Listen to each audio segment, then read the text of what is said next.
అందరికీ నమస్కారం. నా పేరు శ్రీమణి. ఈరోజు నవంబర్ 30 శ్రీమతి వాణి జయరాం గారి జయంతి. ఈ సందర్భంగా నా నివాళులు వారి పాటల ద్వారానే. అదొక బృందావనం.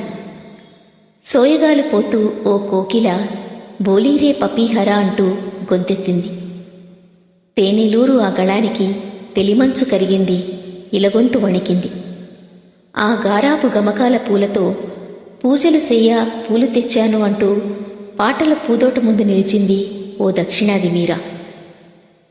నీలి మేఘమా, జాలి చూపుమా, ఒక్క నిమిషం ఆగుమా అని పాడుతుంటే అనుకోని రాగాలు వినిపించటమే కాదు, కనరాని స్వర్గాలు కూడా దిగివస్తాయి. ఒక్క నిమిషమేమిటి, ఆ జన్మంతం అలా ఆగిపోవాలనిపిస్తుంది. భాసురముఖ కరిరాజును బ్రోచిన వాసుదేవుడువు నీవు కదా, నా పాతక మెల్ల పోగొట్టి గట్టిగా నా చేయి పట్టి విడువక అంటూ గానం చేస్తుంటే ఆ మధుర గళానికి మనకి ఎన్నెన్నో జన్మల బంధం ఉన్నట్టు అనిపించదు?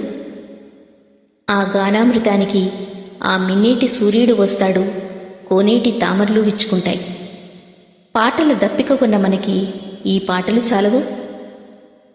ఇన్ని రాసుల యునికి ఇంతి చెలివపు రాసి అన్నట్టుగా ఉండే ఈ వాణి పూల ఎదలలో కూడా పులకలు పుడిపించే భ్రమర రవం.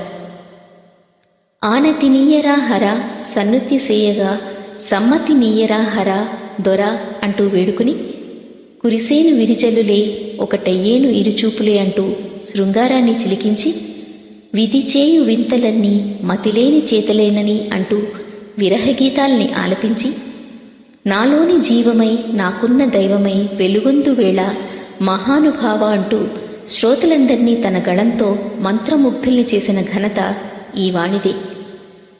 నువ్వే నువ్వమ్మా, నవ్వుల పువ్వమ్మా, నీ సరి ఎవరమ్మా, మీ గళం ఓంకారం, అందెల రవానికది శ్రీకారం. మంగళకరమైన ఆ ఎవర్ గ్రీన్ వాయిస్కి, pride of Indian music Shri Vani Jayaram గారికి నా నివాళులు. మీ శ్రీమణి.